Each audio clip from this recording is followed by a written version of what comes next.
let's talk about the general economy and the strength. Economy grew at an annualized rate of 1.3% in the first quarter of 2024. It's down from the initial estimate of 1.6%. But I think the thing that kind of made me go, wow, is that it's significantly lower than the 3.4% growth pace that we had in the fourth quarter of last year. 1.3% in the first quarter. Does that concern you?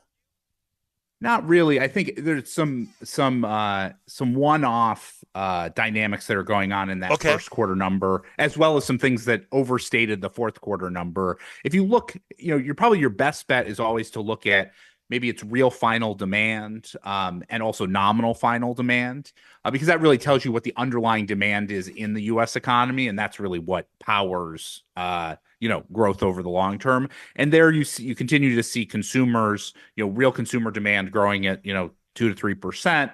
Overall final sales demand, growing at 2 to 3%, and nominal sales and nominal demand growing in that 5 to 6% range. And so that overall picture has basically been the same over the course of the last 24 months. What caused the sort of weak number this time was some weaker foreign demand, an increase in imports, as well as an increase in inventories. So that sort of picture is not really it really overstates the softening that's happened. Really, the underlying economy is mostly not changed much. Okay. All right. Consumers, they are spending money on goods, but the growth is really happening on the money that consumers are spending for services. Is that right? That's right. I mean, there was a significant decline in services demand that happened in COVID. And I know if COVID feels in some ways like a long since past, but we're still feeling the effects of it in the economy, with services demand not really even yet getting back up to the trend that we were seeing prior to COVID. And so that's creating this dynamic where, goods demand, and you might see something like retail sales being a little softer because what's happening is people are transferring their spending over to that services demand, whether it's travel or, other sort of day-to-day service activities that they're experiencing.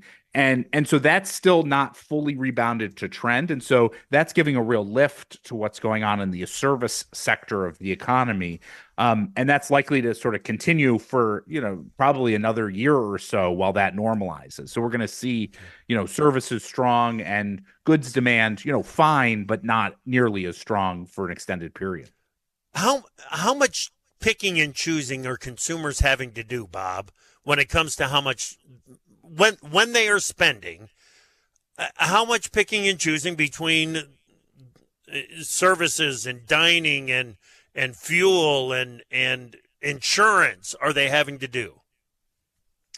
Well, I think for a lot of the middle class consumers, I mean, they're really feeling pressure from rising prices. And, many of them are getting some benefit from increases in their wages, but the sort of services that they've seen for an extended period of time, that they need, you could talk about homeowners insurance, something like that, which is, considered a service that's being provided.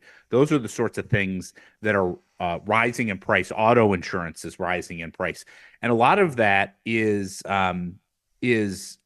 those are sort of the fundamentals that people need in their day to day in order to to live their lives. That's not those are not sort of unusual or extraordinary expenses. Those are the common expenses that baseline expenses. And so in a lot of ways that strength in nominal demand, which is coming out of some increases in incomes that people are getting, that's going straight to those necessities and not really going to the luxuries that are out there for the vast majority of Americans.